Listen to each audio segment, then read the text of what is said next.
Welcome to the 11th installment of Renee and Darryl's Walt Disney World Honeymoon. I'm Darryl. And I'm Renee. For those of you joining us for the first time, we're a middle-aged newlywed couple planning our honeymoon to the world during the 2019 Epcot Flower and Garden Festival. In the interest of full disclosure, I have Disney stock and retirement fund, but that really has nothing to do with anything tonight because we're going to be talking about tech in the park and how we're planning on dealing with it. We've got phones, we've got the Apple Watches, and we've got things like the cameras. Really, about the only thing I'm probably going to bring is the 360 camera. Because it fits in your pocket. Well, it fits in the pocket. It's always cool to take those on the ride and they are fun. You get to see see what's going on all the way around. Yeah, but they make you a little. They all use power. And a lot of it, especially if we start doing like live streams from the park. Should we do live streams from the park? Anyone? Yeah. Let us know what you think if we should do some live streams when we're in the park, and maybe even a 360 live stream because we can do that. Live 360. We haven't done that in a long time. No, we haven't. Last time we did that, we were geocaching somewhere. Well, yeah, and I haven't really done too much with the 360 camera since I got this one. This is the new for me. About a year ago. It's been that long. A year already. Yeah, wow. I got it before Christmas last year. I ordered it. I thought one of the first places we used it was on. Oh, that was a different one on the train at the zoo? That was a different one. Okay. Yes, that was a different one. So this is the Insta360 one. Okay. Which is the current best of the cameras that I have for 360. I do have a Gear 360 2017 edition, I think it's called. Okay. But that one, I like it, but I don't use it as much because it does terror when you're doing the 4K video. Okay. So it can't do 4K, even though it's supposed to, it can't. Yeah. In any case, we're talking about the power issues that we're going to have at the park first off, because that's what everyone seems to deal with. Yes. Perhaps the most interesting thing is the fuel rods. They're pretty cool. They're really, and they work with our battery packs too. Well, it works with just about everything. Batteries. You're right. So the fuel rods are this new-ish concept. It's not all that new, but the company's been around for a while. They have kiosks at several airports, hotels, that kind of stuff, and at the Disney parks. So for $30, you can actually purchase this portable phone charging kit at the kiosk. They're like a bunch of kiosks, like just around? Yeah, well, we'll talk about where they are in a moment, but it's a lot of money for what you've got in this kit. And you get this little kit, and it's changed through the years. It's pretty cool. So, of course, you'll get a little rod, the battery, and the whole thing with these fuel rods, and they're about 2,600 milliamp hours, is these get swapped at no charge in those kiosks. I can't get it out of the glare. Now, what it does is you go to the kiosk, tell it that you want to swap your spent fuel rod for a new one. You drop it in, it scans the barcode to confirm, and then it charges that up and sends it out to someone else. So you've got two different things that you can do at the kiosk. One is buy one of the full kits, and the other is swap your spent fuel rod. So you buy the full kit, and then you keep these and then swap them. Right. You keep the case, you keep the cables. And currently, when I ordered one online, which you can do for only $20 with a $5 shipping charge. Nice. You get the cables for Lightning, micro USB, and adapter for USB-C. So your $20 to $30 or $25 and $30 gets you the full kit to do the charging with the cables. And they're nice little short cables, not anything that you'd want to like carry with you. No, but you could, it's just simple. Yeah, it's nice to like throw into your bag, right, to charge up your phone. Exactly. So they're nice for that. If you want, it's just standard USB-A and mini or micro USB on the top. So you can charge this at home just like you would any other battery. And you can charge from it like you would any other battery. The trouble is there's really no way to tell how much is on one of these things. It's a lightweight battery as far as the specs go. That's nice though, because this whole thing is pretty lightweight. Yeah, it's probably a nice the nice same as my phone. But for 2,600 milliamp hours, you can get these batteries a lot less expensive. The trick, though, is with this, and you can get better designs for these too. But the trick is that you're getting the ability to swap them out in the parks, and you're getting those cables. That's actually really cool because, like, you know, your battery dies. What do? Go home? So the battery dies all the way through, and you just drop it in and keep going. And how many are in the parks? There's one in each park? Or? Well, there's more than one in most of the parks. But, yeah, you just drop this in and you get a replacement. So you're not getting yours back. Right. But you're getting a similar You're getting a used one back that is fully charged. Now, when you buy these through the mail, they do not come fully charged, so you do have to charge them. And some people have even reported they're getting dead ones that are, you know, you have to fully charge. So when you get it from the kiosk, it should be fully charged. Not fully charged, because they will be sitting for a while probably, but mostly charged. So how does it know which one to give you versus, I mean, there's like a depository and a part where it comes out? Yeah, there's two different dispensaries in the kiosk. Okay. One gives you a new kit. The other gives you a recharged fuel rod. Oh, okay. So basically when you put one in, it asks you if you want another one. So you get another one. It has like a tablet interface. Okay. And you have to pick what you want. It has a card swipe so that you can charge, and it is, I think, credit card only. You have to pay for each charge? No. Oh. If you want to buy it. Oh, I see. Okay. When you want to get a recharged one and swap it, you just hit the screen. It tells you put it in. There's a little slot that you put it into, and then it scans it and spits out the replacement. That's pretty cool, though. Yeah, it's very cool, especially because it's no charge. Right. Are they convenient? Like there's enough in the park? Well, there's not really a whole lot. We do have a list of where they are, and this is on the website, so you can go in, you know, on the Disney website. Okay. But an interesting thing is it's not on the FuelRods website.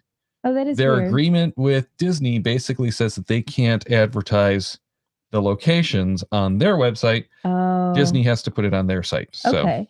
Well, that looks like there's, I mean, Magic Kingdom's big, but it looks like they're at least spread out. So pretty easy to find. Yeah. You want to go ahead and read the list? Okay. So the ones at Magic Kingdom are in, I wish we should have a map that we can compare it to, but Tomorrowland Light and Power Company, which that's pretty cool. Pecos Bill, Tall Tale Inn and Cafe. Yeah, which is one of the places we wanted to try. That's cool. So we can run out of juice then, I guess. Big Top Souvenirs, which I'm sure we'll look at too. Curtain Call Collectibles. I remember we saw something about that one. Yeah, it's storefronts, and almost all of these are in storefronts. Right, and that makes sense. And then Cosmic Rays Starlight Cafe. Yeah, so in this case, two of them are actually in restaurants. Okay. And Cosmic Rays is one of those, you know, default. I go there because it's safe, not because I really want to do it. I've never gone to Pecos Bill, so that's what I want to do. And of course, we're going to do Be Our Guest, which doesn't have it. No. Oh, no. Okay.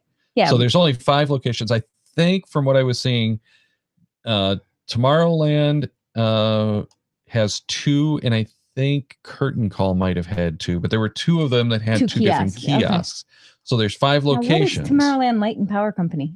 It's just another one of the storefronts. Oh, okay. So yeah, there's 5 different locations in Magic Kingdom, so it's not too hard to get to one of those locations. Right. And remember, the whole point is you drain this charging up your phone. Right. So your phone is charged when or camera or whatever. Close. Right. And one of the problems is that I've read, I haven't had much experience with these because I just got them and haven't had a chance to actually use them anywhere. Because we don't know where to drop off a fuel rod here. Well, we don't have any fuel rod locations by us. There should be in some. But for instance, I went to San Francisco. Mm-hmm. SFO does not have a fuel rod location. Okay. However, if I had flown into Oakland, they did have one. Interesting. So I was really hoping to fly into Oakland just so that I could do the fuel rod. Well, now that you've been there, which one really is closer? Is SFO really closer, or is it just more convenient? It's just more convenient, and there's more flights. I think I think Oakland's actually further. Okay. But I don't remember. In any case, these don't charge your phone all that quickly. So it is not it's more of a maintenance thing. Yeah, it's a slow, fast charge. These are built to be convenient and safe. Okay. And to last well. Okay. You know, if you rapid charge your phone, you are doing damage to your phone. Oh. Yeah, it's so convenient to do it. I understand.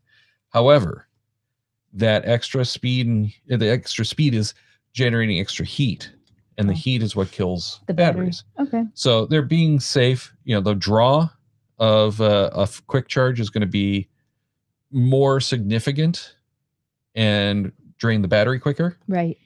And someone actually put a meter on these, and they're only outputting about an amp. So if that's the case, you are not going to be able to charge something like an iPad, because the iPad looks for 2.1 amps. Okay. Is that what a regular charger is for our phones too? Well, our phones, which is the iPhone 8, will handle 2.1. It will handle 1 amp is fairly normal. It used to be half an amp was normal. Okay. So there's a lot of chargers that are at half an amp, and that means they're really not going to do much. What do our like in the wall with the chargers that we use have the IQ, so they're intelligently figuring out what the phone needs at that time. Okay. And they'll switch from anywhere from half an amp to I think 2.4 amps. Oh. So it does all kinds of stuff. But that's the nice thing about having those IQs. And it shuts down the port when it's not in use. That's good. So that always nice to have that. But getting off topic. Anyways, so at Epcot, we have Disney Trader, International Gateway, and the Camera Center. Convenient. Well, it's convenient if you're in Future World. Oh. But in International Gateway is the only one that you have in all of International or in the World Showcase. So you have to, and that's right toward Future World. Anyway. Right. That makes sense. So you have to go circle all the way back around anywhere there. But you do have the 3 locations. So that's not as bad as Hollywood Studios, which only has 2. And that's the Celebrity 5 and 10 and the Rock Around the Shop. Yeah. So, which Celebrity 5 and 10 is right on the main strip. Right. And then Rock Around the Shop is all the way down by Rock and Roller Coaster. So I guess they figure when you go into Hollywood Studios, actually in Rock and Roller Coaster. That's so funny. When you go to Hollywood Studios, at the beginning you have a fully charged battery, and maybe at the back you need to charge it, and then maybe by the time you get back to the front, you need to charge. I'm hoping that when we get Galaxy's Edge, they're going to add a kiosk back there. Just because that would make a lot of sense. It would, because that's that whole area. Well, and it's kind of one of the furthest away, right? Walking wise. Okay. So I think we're probably going to see that. We don't have it now. Okay. But these are as of maybe yesterday not when next I time not this time when we're going, but the time after we'll get to see all that. Yeah. Well, and maybe. It's all a matter of how much people are using them and how popular it is. So true. I'm sure if there's a lot of demand, they'll start doing it. But I don't know how much people are using the phones in Hollywood Studios compared to like Magic Kingdom. Magic Kingdom, people are certainly going to be using the phones all the time. Right. But apparently, hence why we have so many. Right, because they have the games, they have everything that runs where they're using their phones. Well, Epcot, you have more of the games. No, the games with the phones? Yeah, the games in the Magic the Pirate Kingdom. Treasure Hunt? No, that works just off of your Magic Band. Oh, that's right. Yeah. I forgot about that. Okay. But there's the games in line. Well, yeah. The play ones. But yeah, you don't have the games like you do the Agent P's World Showcase Adventure. Right. Okay. Well, Animal Kingdom only has 1, but I'm not really sure of the concept and scope of how big Animal Kingdom is. It's Island Mercantile, so it's probably right in the middle. The middle, everyone has to exit through there. Okay. So I just find it ironic that the largest of the parks only has 1. Maybe they don't want you talking on the phone when you're running from the theaters. That, I suspect, was the half-day park thing until Pandora. It closed at like 5. Oh. So they probably didn't have a whole lot of demand. Okay, that makes sense. So I think that's the nature of that. Okay. But again, we'll see as things expand and what happens. Now, what is Blizzard Beach? There's one there. Well, Blizzard Beach and Typhoon Lagoon both have one, and that is the water park. Okay. ESPN Wild World Sports actually has 2 or 3. I didn't bother doing that. Okay. Disney Springs has 3. We have one at the Welcome Center, Sundries, and PhotoPass Studio. Okay. Then most of the resort hotels have them as well. So you don't, you come back from the park, you drop it in. You forget that you had to charge up your fuel rod overnight. You drop it in before you head to the park. That makes sense. That makes a lot of sense. I really like that.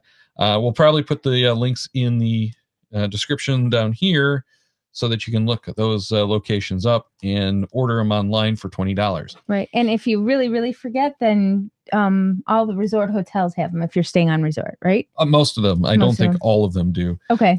But you can buy one or you can swap them. So it's nice to do that. However, as much as I like these for their convenience, they are not your best bet. Get a good battery. They're going to be, anywhere from 10 up to, depending on what you want, up to about $100 for good batteries. And it's going to be a lot better, but you don't have the convenience. And, if you get something like a 3200 milliamp hour battery, which is roughly the same size as one of these are, which is bigger than like a lipstick or chapstick container, they're still going to be portable. And for most people, that's going to be enough. Right. However, you should really wear cargo shorts when you go to Disney. Yeah. Or cargo pants. Cargo pants, yes. However, do you really want to haul around multiples of those or this? One's probably enough because it's probably really going to be in your pocket. Right. Well, and it's like one per person almost. If you have a bunch of kids on the phone, you're going to need a whole bunch. So this is why I got the 2 FuelRods. I want to play with them. I like the concept. We'll probably bring something like this, which is our 10,000 milliamp hour battery, which does weigh substantially more than this. I mean, this, I can't even feel but the he has fuel lots rod. of good pockets, whatever he wears most of the time. And we're going to be probably bringing in a couple of the days a dry bag. Right, because it's see-through. That'll be one of the things we're allowed. I know we're talking about that part next. At what? The see-through dry bags? Like they're clear? No. Okay. We just has to be a backpack kind of thing. It doesn't have to be see-through. Oh, you're talking about the dry bags for the phones, not the. Oh yeah. Yeah. We'll probably bring 1 or 2 of those as well. So you have these cool, and they're not expensive. They're like under $10 on Amazon. These cool little bags.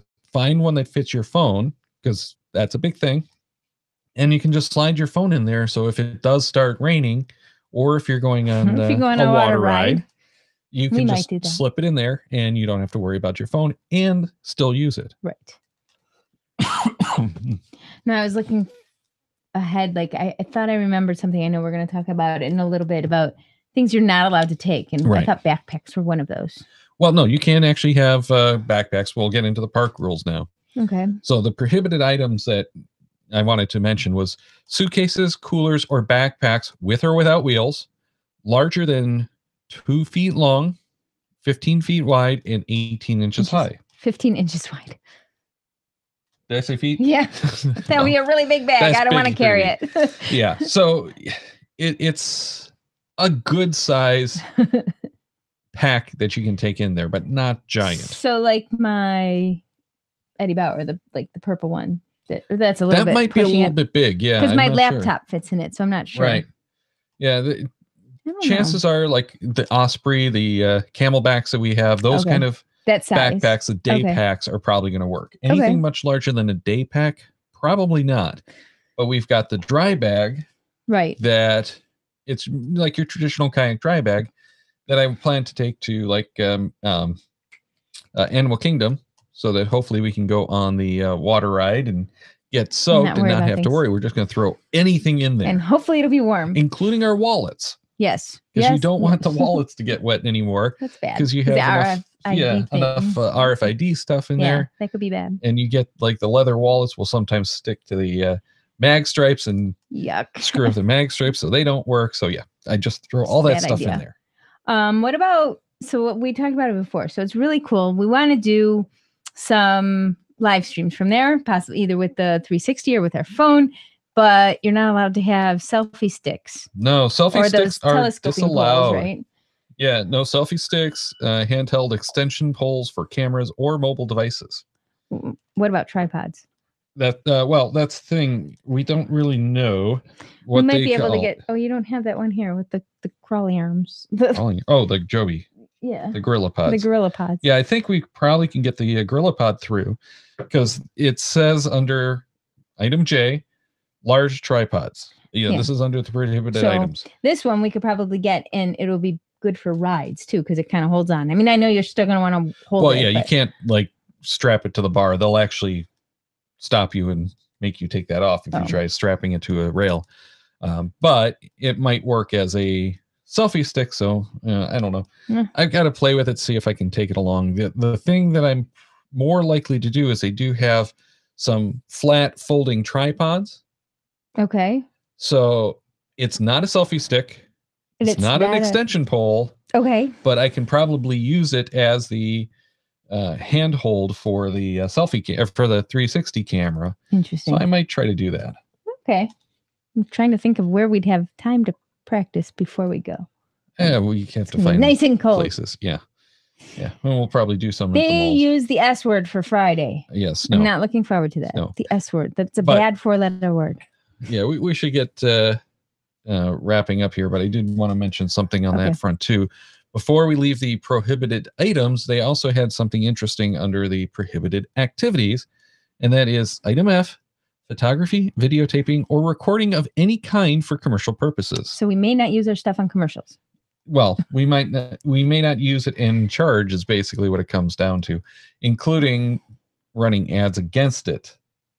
Now, I'm assuming they're not really enforcing this policy. Because we've seen a lot of people videotaping. Yeah, and a lot of people recording in general. A lot of people have their YouTube channels with ads on it. And there was the movie that I can't remember the name of off the top of my head that was shot entirely at Disney World and Disneyland. That was really, really bad anyway, but it was all shot in the parks. It was a horror movie. Yeah. Oh, but fun. Part of the fun of it was shot like on iPhones and handy cams. Right, I kind of got Witch Project. Well, I kind of got the impression that that's what they were trying to go for, was that Blair Witch style. Yuck.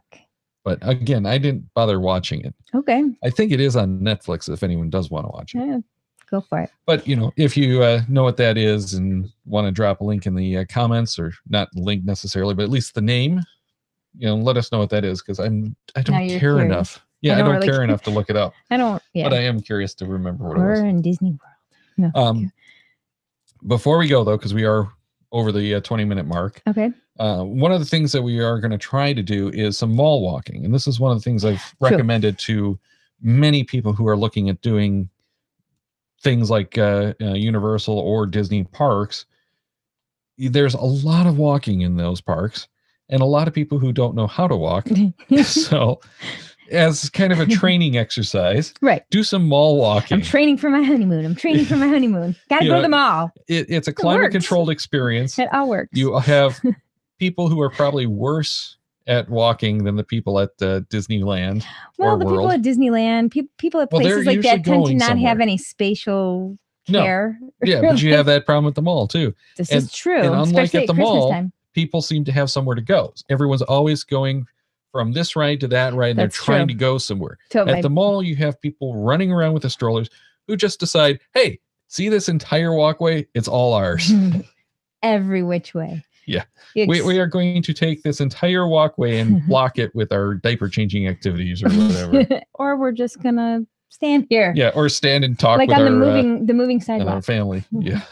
So when it's faster for me to walk on the inside part at that mall, than it is on the, it's bad. Yeah. It's bad. In any case, that's a tip. The airport as a niece and nephew call it. That's a tip for anyone who's looking to go to the world and maybe hasn't been doing enough walking recently. You might want to check that out. Definitely need to do it, especially if it's going to snow. Anyway, thank you for watching, especially those of you watching live and sending in the comments in the chat. If you have more to share after the live show, please drop those also in the comments below, and make sure to subscribe to our channel. Click on that little bell icon to get the notifications when we go live. And we will be back next week. Join us then as we talk about some of the games that we're really looking forward to playing at the parks.